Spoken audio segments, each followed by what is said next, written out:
Okay, I am solo today, no guests. My light is still not properly placed in the background. I don't have a backdrop. I don't think I'm ever going to get one. I think you're going to see a white wall behind me. Screw it. I don't need a backdrop, right? This is Mike Farrell from MikeFarrellSports.com. So this is my podcast for the week, and I'd like to talk about Arch Manning. I'd like to start with Arch Manning, and then I'll segue into some other interesting stuff, but that's who everybody's asking me about. I also think that the Notre Dame quarterback situation is one with CJ Carr set to commit tonight. That's one to talk about as well. And I don't know what else I'll talk about. I usually just get on here and riff. It'd be cool to have a live audience for questions, and I know I can do that on Instagram Live and YouTube, but I don't have any followers on YouTube. But this is my podcast for the Believe Podcast Network. I love them. They love me. And rogueshop.com. So I want you to go there, please, for me. Rogueshop.com is my sponsor. Use code Godfather10 for discounts. This is for CBD, THC, sleeping problems, anxiety problems, aches and pains. I have all of those. And I've tried this stuff and it's excellent. Really sort of chills you out. And, you know, sometimes before bed, it'll knock you out. Sometimes during the day, it'll give you that little even, whatever you're looking for there. So please go to rogueshop.com. They are a love of mine. VTO Sports too. I'm excited to announce that I, just sort of struck a promotion deal with VTO Sports.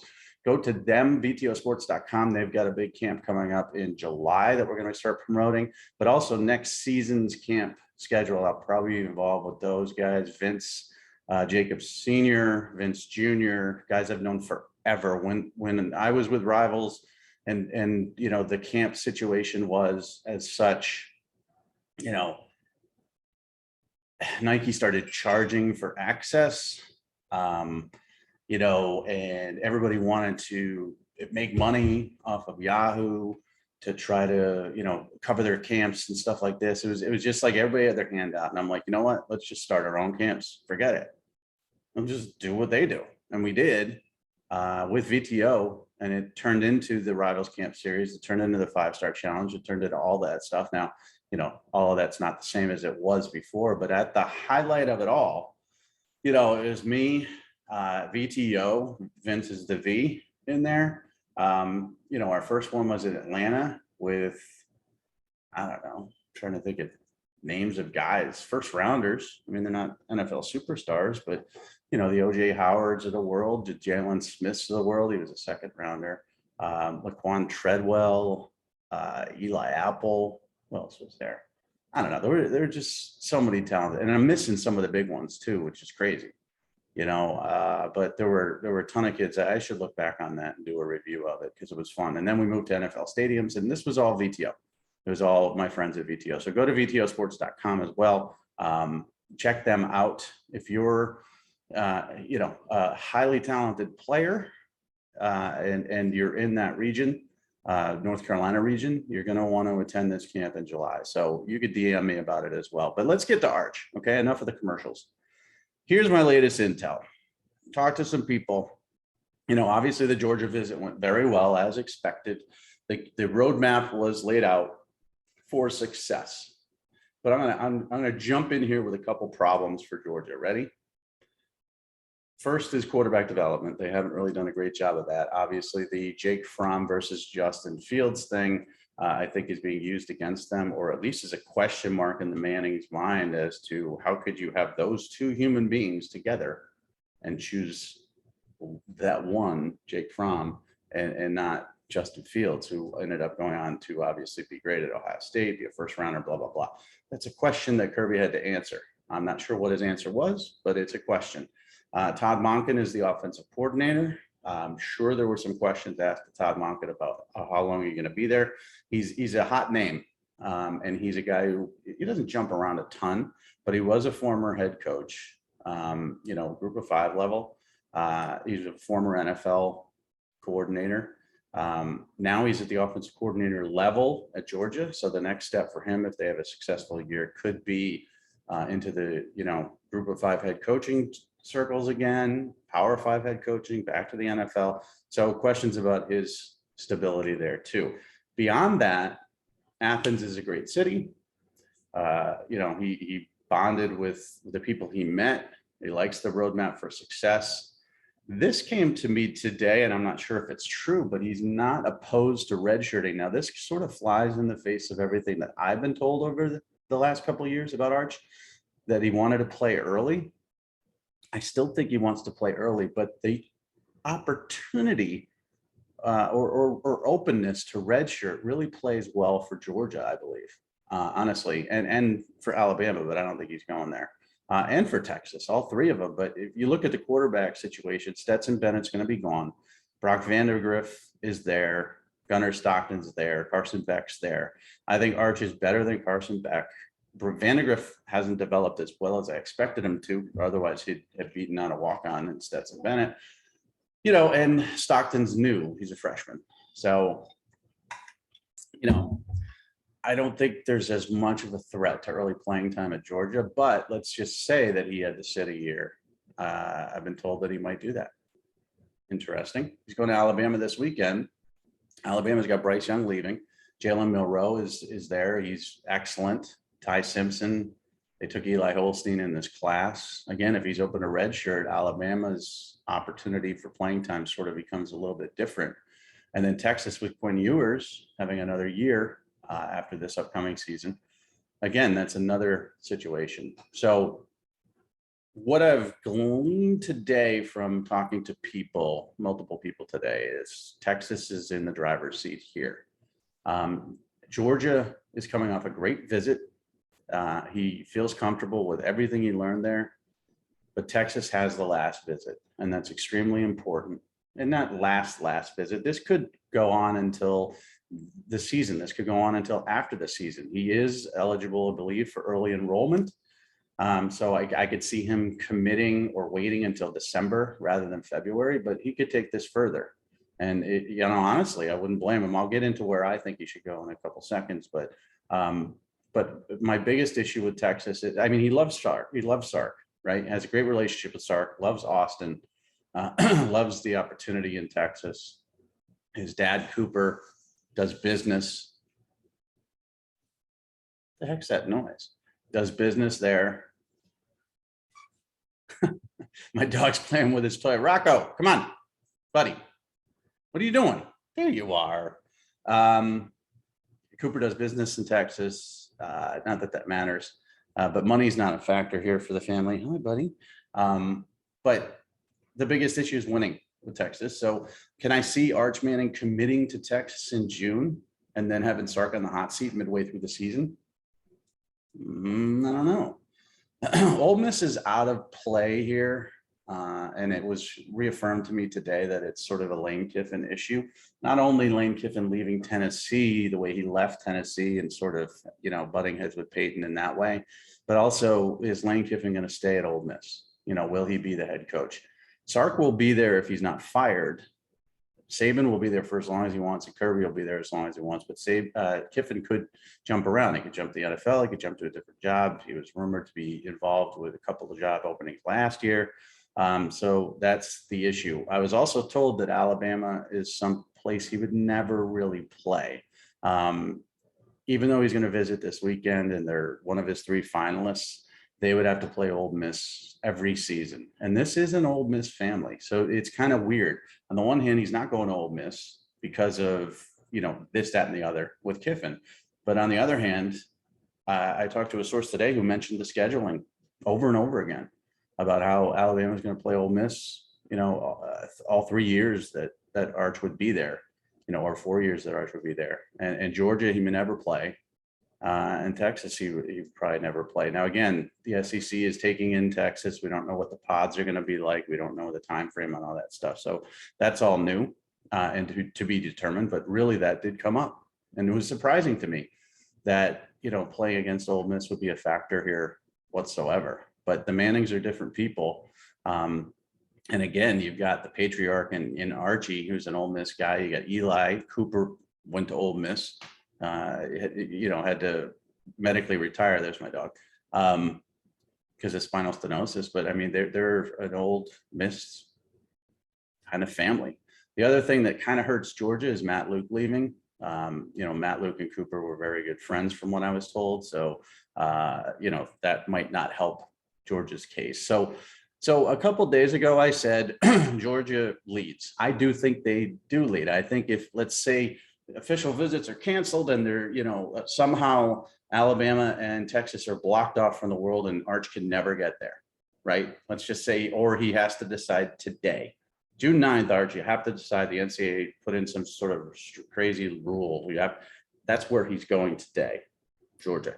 But he's got that visit to Alabama, and then he's got that visit to Texas. And I think both of those visits are good for Texas because Saban has great things to say about Sark. Now, he's not going to promote Texas. That was my evil genius kind of, fun. What if Saban decides to push him to Texas instead of Georgia?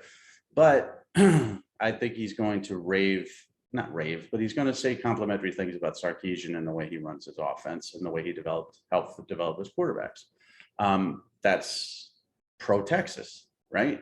There's nobody at Georgia that he's going to rave about. I mean, obviously he coached with Kirby forever and he'll say good things about him, but that's the defensive side of the ball. It's not offense. And then Sark, with the relationship he has with the family, I think that visit's going to go very well also. Now, the question being, first of all, when should he commit? Personally, if I'm Arch Manning, I wait until the end of the football season.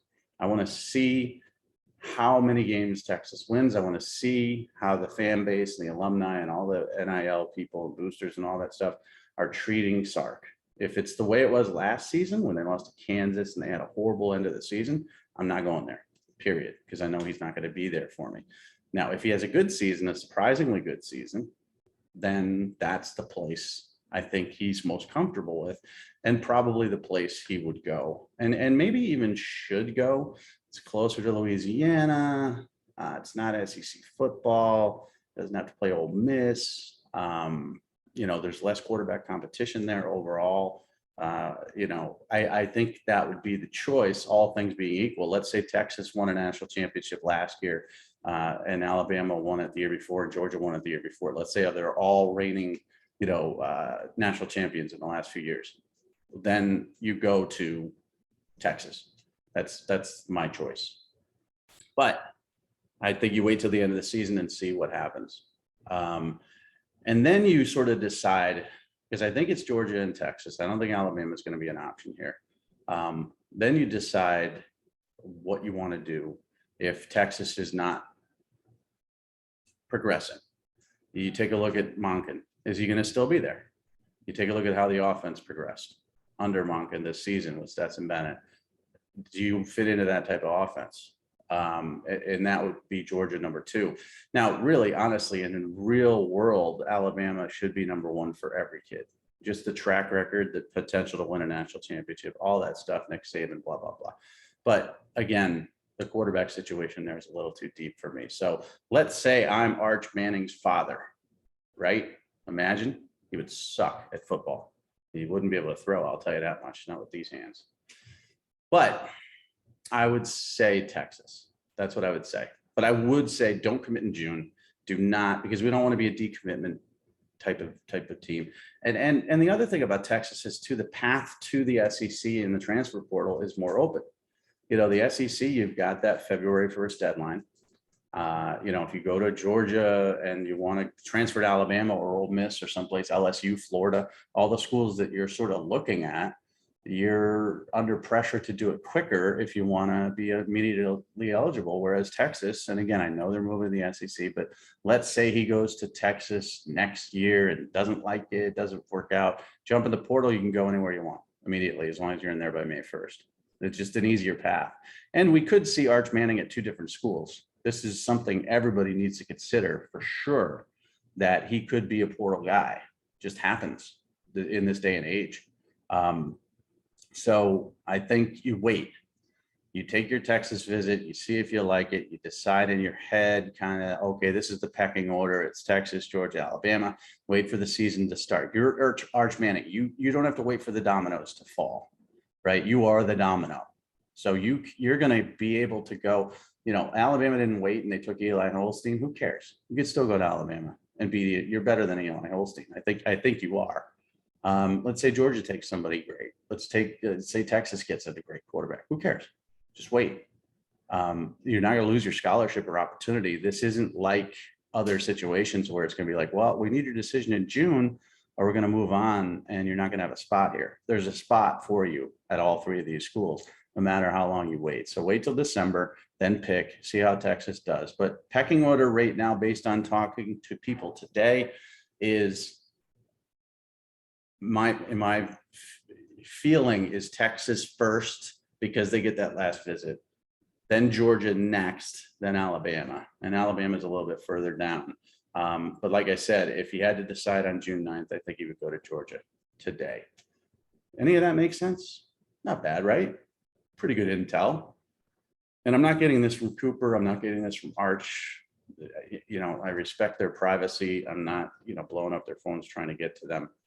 This is from sources of sources. And that's how I get a lot of my information these days. And a lot of it's on point and accurate, and some of it's wrong, but that's just the business we're in. Let's talk Notre Dame quarterback situation. How about that? Ready? So by the time you listen to this, I would assume CJ Carr from Michigan will have committed to Notre Dame. Now he's a 2024 class, 5-star kid, you know, top 50 overall player in the country. I love everything about him. You know, from size to arm to blah, blah, blah. Now he's the grandson of former Michigan head coach Lloyd Carr. That's a tough pill to swallow for Michigan fans, but that's where he's going to go. It's Notre Dame, it appears. Marcus Freeman is recruiting unbelievably. Best I've seen since I've been doing this job. I've been doing this job 25 years into the mid to late 1990s. Nobody at Notre Dame, nobody. And I could name all the coaches if I wanted to. There's no point to, but nobody's done a better job early in their recruiting career than Marcus Freeman, because he gets it. He gets kids, he gets the community. He's sort of, yeah, you're okay, Clemson-ish with Notre Dame. And he knows the balance of academics versus this, that, and the other, as everybody does. And he can work around those. So CJ Carr going to commit. Now, what happens to Dante Moore, the 2023 5-star quarterback? What happens here? Well, that's the big interesting thing for me is I think he's leaning towards Notre Dame. Now, he could end up going to Michigan. You know, with CJ Carr there in 2024, he could end up going to Michigan. But imagine the Michigan fans if Dante Moore, who's from MLK in Michigan, and CJ Carr, who's the grandson of Lloyd Carr, both of those guys go to Notre Dame instead of Michigan. And I'll tell you why. One of the factors is the Harbaugh flirtation with the NFL last year. I'm sorry, it's just a factor. It just is. You know, people can deny it, but that's in people's heads. It's being used against him. He said, I'm never going to flirt with the NFL again, blah, blah, blah. No, nobody believes him. And that's a problem. He has to sit with these kids and prove to them that he's not going to sneak off to the Vikings and have another interview with somebody, you know, a team like that, or do that.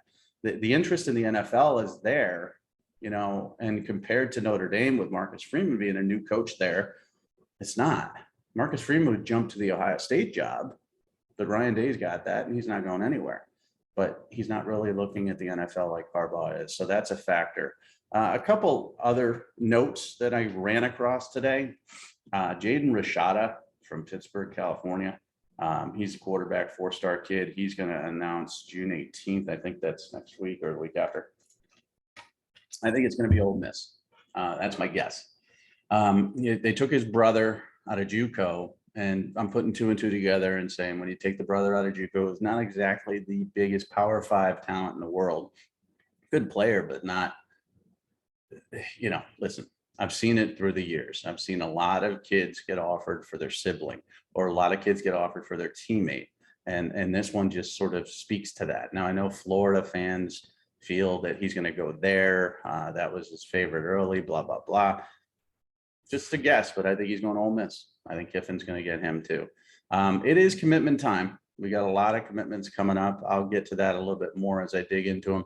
On the site, MikeFarrellSports.com, I'm going to start doing some predictions, you know, top 5 quarterback predictions on who's not committed and where they're going to go. We got rankings coming up in August. I hope, man, doing rankings myself is not fun, but it's it's better. I will say that. And I've already talked about that on a podcast before, and I won't bore you with that detail. But what else do we have? Obviously, Fact or Fiction is up every day. 3-point stance up every day. The traffic is improving. You know, I look at the analytics on a daily basis, and I'm pretty happy with where we're at and where we're headed. Now, it's not football season. It's not even close to football season. In fact, this is the slowest season area. As we head into July and August, that's actually when coaches can take vacations because things slow down after summer camps. So this is not a good time for traffic, but we're doing pretty good. And I think leading up to the season, we're going to be doing even better. So if you haven't checked me out, at M Farrell Sports on Twitter, at M Farrell Sports on Instagram. You could check me out on TikTok. I think it's Mike Farrell Sports there, and Mike Farrell Sports on Facebook. I think that's all I've got. But yeah, please, you know, listen, introduce yourself, DM me. Yeah, I'm a fan of this team, blah, blah, blah. I don't care. You know, I was with a company for 24 years and I was kind of like focused on our customers. Well, I don't have customers right now. Eventually I want to have customers, and that means I want to connect with people. So hit me up. I'll say hi. I'll say hi back. I don't bite. But I appreciate you listening. This is a real quick one about Arch Manning and obviously the Notre Dame quarterback situation and the Michigan quarterback situation and the Ole Miss quarterback situation. Sort of. That's it. Thanks.